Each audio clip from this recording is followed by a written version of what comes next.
In new details tonight, a driver is accused of hitting and killing a cyclist in downtown Asheville on purpose. Tonight, that driver is in jail after being captured yesterday. The victim, James Sharon, died 7 days after the crash. News 13's Taylor Thompson reports on a renewed warning for drivers. While the city has seen an increase in traffic collisions, APD says this wasn't an accident, this was murder. On Monday, APD tracked down Calvin Tyler Dion. He'd been on the run for weeks. Calvin is, at least he was last known to reside in Mars Hill in Madison County.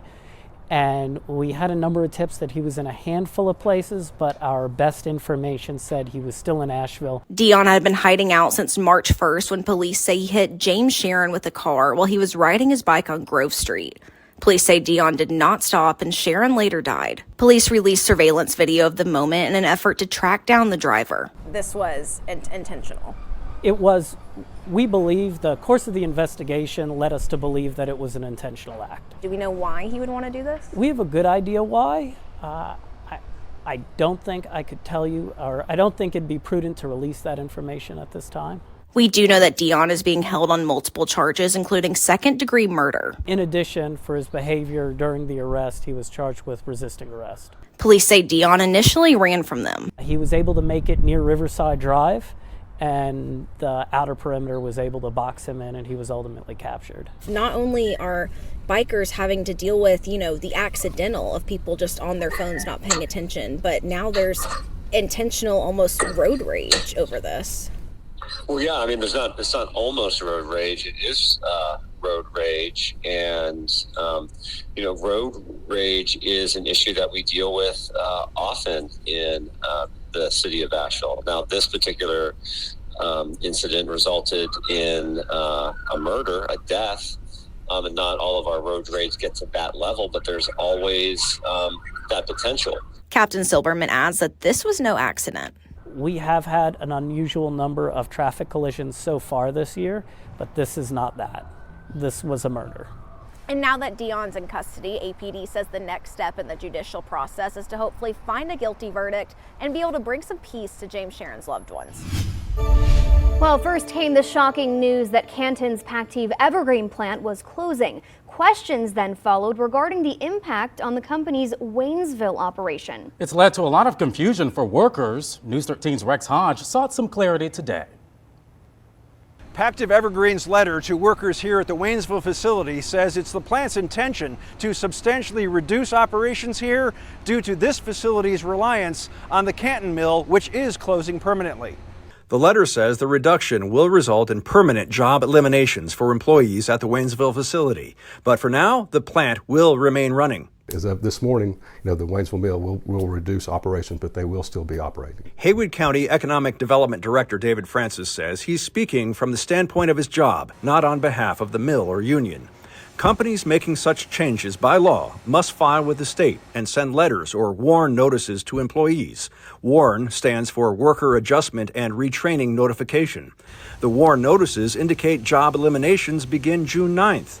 Francis says it's a required initial blanket statement, but he understands how the notifications could lead to worker confusion. If they leave before that date, they would lose some of their benefits. They have to be there, on June 9th to go and receive the full severance package. If they're there past June 9th, it also kicks in, that rapid response, retraining, things that would be offered between the Haywood Community College and other benefits they may receive if they say past June 9th. Many workers will be needed at each facility past June 9th. And part of the bargaining agreement is, I think, some things are based on seniority, some things are, however, based on time of service. Pactiv Evergreen says it anticipates reducing Waynesville's staff by the end of June as it winds down the Canton mill. The WARN letters also say job eliminations are to be completed by March 9th, 2025, which corresponds to the company wastewater contract with Canton. Reduced operations in Waynesville will impact the town. Mayor Gary Caldwell says it's the second largest water customer. It's somewhere in the neighborhood of $96,000 a year. David Francis says it will be surprising how far-reaching the closure and reductions will be. Pactiv Evergreen says information on when and what jobs will end and how many will be available upon request. Black bears are a wildlife success story in North Carolina. Monday, we kicked off Bear Week, looking at how their population in the mountains has exploded over 3 decades. And that leads to more human-bear interactions, including in one mountain county that's considered a hotspot. News 13's Jennifer Emmer digs into the impacts and how one program can make us all more bear-wise.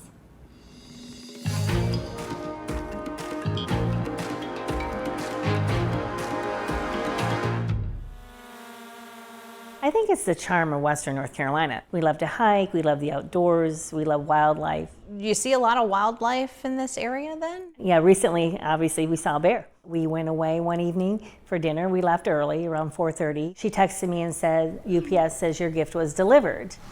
So we got home around 9:30, and I looked at the front porch, and I texted her and I said, sorry, there's no box here. So then I went and took my dog out. It was dark, and walked to the end of the lot. And I'm looking out and I see a figure of something, and I said, oh, I think that's a box. And I'm like, oh, it's a torn open box. Oh my gosh, there's bagels and cream cheese and locks everywhere. So I immediately went to the Ring camera. And so this is the video, Mary? Yes.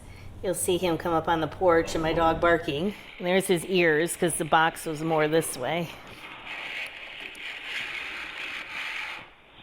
You can hear the box. And there he goes. Well, I was surprised that he could actually know what was in it, or that he knew that was something he wanted, because it was pretty well packaged. The cream cheese was untouched. He wasn't interested.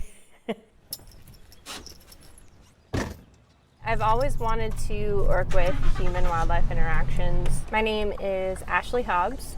I am the Special Projects Biologist for District 9. And I am in charge of the Bearwise program statewide. Throughout the Southeast, we're seeing an increase in human-bear interactions as the years go on. When we talk about interactions, Buncombe County really is at the top of the list. Right. Statewide, last year we had about 1,200 calls about bears. Buncombe County had somewhere around 700 calls. So that's a big proportion, and it's way more than any other county. I think the second county had only 120 calls. That was Haywood. So there's definitely something going on in Buncombe County that's not happening elsewhere. Is that why it was necessary to create an updated ordinance for the city of Asheville and maybe hopefully eventually Buncombe County that gives you some measures to keep people from intentionally feeding the bear population? We're going after those people who are doing this intentionally and not going after people who have just made a mistake. Last year, we received 38 reports of intentional feeding. We're going to an area that has seen an increase in interactions. Definitely. This is a hot spot for bear calls. This is Hawk Creek. When you're riding through a community like this, what are you looking for? It's probably because I've already got a call of some sort of bold bear behavior that we need to follow up on. So I'm looking for attractants. It could be, trash and bird feeders. So it may not seem like a big deal for a bear to get into your bird feeder in the backyard. But for that bear, it is a big deal because they got a reward. So now they're going to repeat that behavior. What do communities need to be aware of then when it comes to bears? If you live in Buncombe County, you're in bear country, whether you see bears often or not. And because we live in bear country, there is an inherent responsibility to coexist with bears. Wildlife Resource Commission collects videos sometimes. Explain why that's an important tool. Yeah, so we'll use them for education sometimes to show people examples from, quite frankly, from their neighbors of, bold bear behavior. Walk us through this one. You'll notice there are bird feeders on the back porch. There's a grill on the back porch. There's a number of different things that could attract this bear. When this woman comes around the corner, she acts big and scary, and the bear runs in the opposite direction. No! This is a big bear. So it goes to show the nature of bears that they just want to get away from us. And sometimes we have to set boundaries for bears. We have to let them know it's not okay for them to come up on our back porch.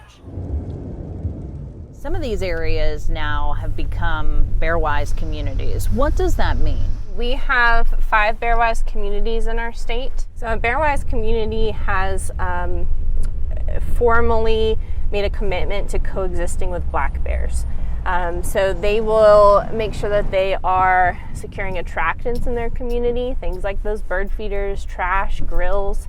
But they also have systems in place for reporting bear activity, so they can keep everyone up to date on what exactly is going on with bears in their community, and they can make small changes to avoid interactions. I'm working with Warren Wilson to become a Bearwise campus as well. Sierra Nevada Brewery is a Bearwise business. They have bear-resistant garbage carts all throughout their campus, those big metal brown garbage cans. But also they have in their tours introduced Bearwise education as well. And they set a great example for all those visitors that come to a place like Sierra Nevada. There's kind of this,